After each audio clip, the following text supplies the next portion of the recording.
thermodynamique d'un système. Donc, et le suivi par pression. Donc, on va essayer de résoudre un exercice concernant l'eau oxygénée 130V. Donc, l'eau oxygénée 130V est une solution aqueuse de peroxyde d'hydrogène, H2O2. Donc, le peroxyde d'hydrogène, H2O2. Aux propriétés oxydantes. Donc, la décomposition du peroxyde d'hydrogène a pour équation 2H2O2 aqueuse. Ça donne 2H2O liquide plus O2 gaz. Sous la pression de 1 bar et à une température de 0 degré Celsius, un volume de 1,00 litre d'eau oxygénée, 130 volumes, libère 130 litres de dioxygène. Les données molaires moléculaires MH2O2 est égal à 34,0 g par mol. Une barre, c'est 10 puissance 5 pascal. Densité à 0 degré Celsius de l'eau oxygénée à 130 volumes, elle vaut 1,13. Première question, calculer la quantité de matière de dioxygène produite par la décomposition d'1 litre d'eau oxygénée à 130 volumes. Donc, on va appliquer l'équation d'état des gaz parfaits. Donc, on veut déterminer ici la quantité de matière de dioxygène. Donc, on va écrire la quantité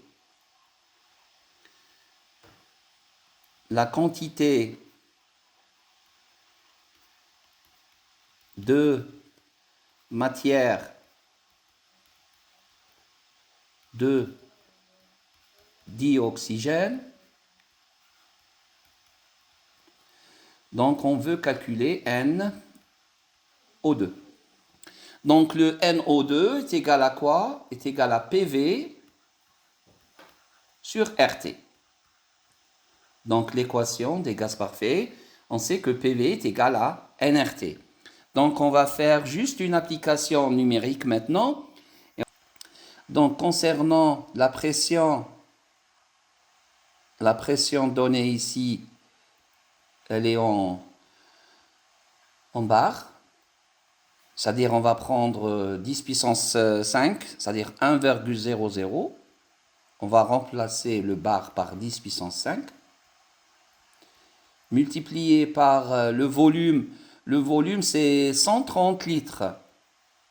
On sait que le litre, c'est 10 puissance moins 3 mètres cubes. Donc, fois 10 puissance moins 3. Alors, pour la constante des gaz parfaits, elle est égale à 8,314. Et pour la température, on a la température de combien? De 273.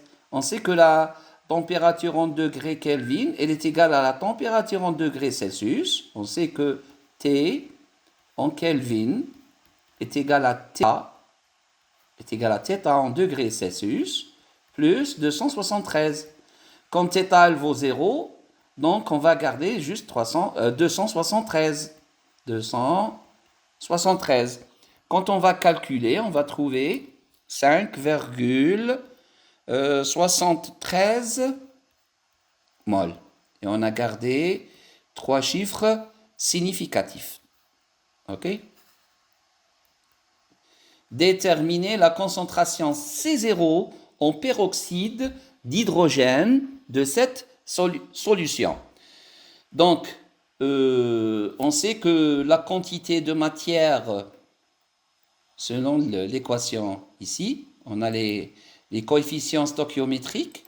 On voit bien qu'on a un 2 ici. Et ici, on a un 1. C'est-à-dire la quantité de matière du peroxyde d'hydrogène, elle est le double de la quantité de matière de O2. OK? Alors, on va écrire que NH2O2, elle vaut 2 fois NO2. Donc, qui va donner une valeur de, c'est-à-dire 2 multiplié par 5,73. Si on va faire l'application numérique, on va trouver 11,5 mol.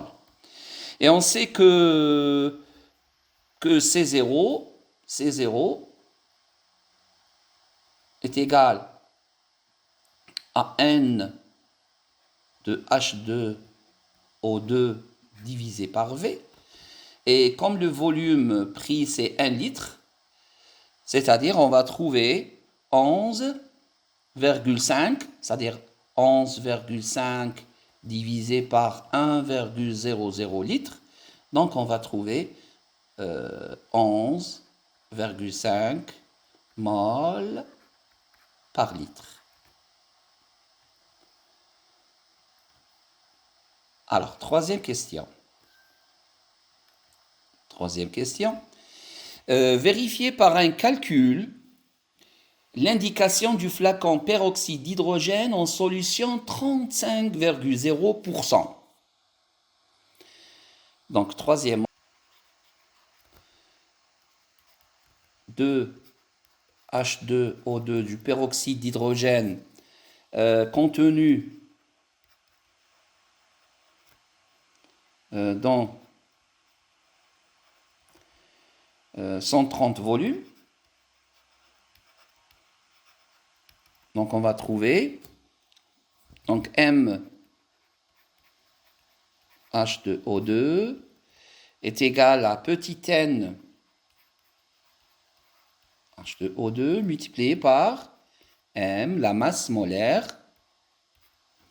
moléculaire, et on va trouver 11,5, on vient de le calculer, multiplié par la masse molaire, elle est 34, normalement donnée, 34,0 grammes par mol. 34,0. Et on va trouver la valeur de 391 grammes. On sait que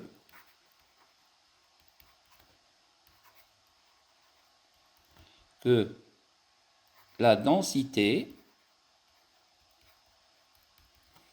donc D, est égale à ρ sur ρO. Donc, d'ici, on peut extraire la masse volumique, c'est D multiplié par ρE. Et donc, ρ est égal à D fois. Donc, M sur V, elle est égale à D fois ρE. Alors, M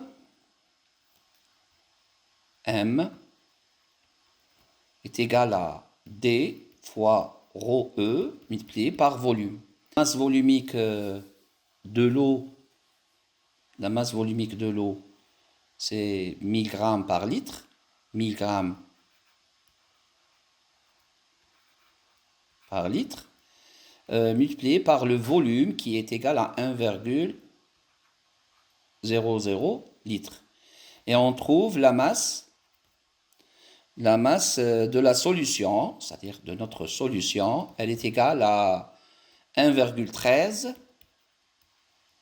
par 10 puissance 3 grammes.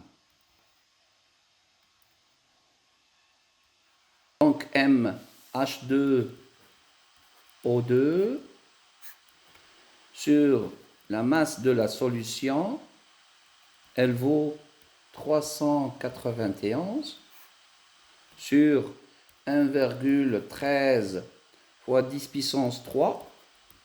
Si on va faire l'application numérique, on va trouver 0,346 qui est égal à 34,6%. Donc, qui est proche de quoi? Qui est proche de 35,0%. Alors, je vous remercie d'avoir pris le temps d'écouter cette présentation et à très bientôt. Merci.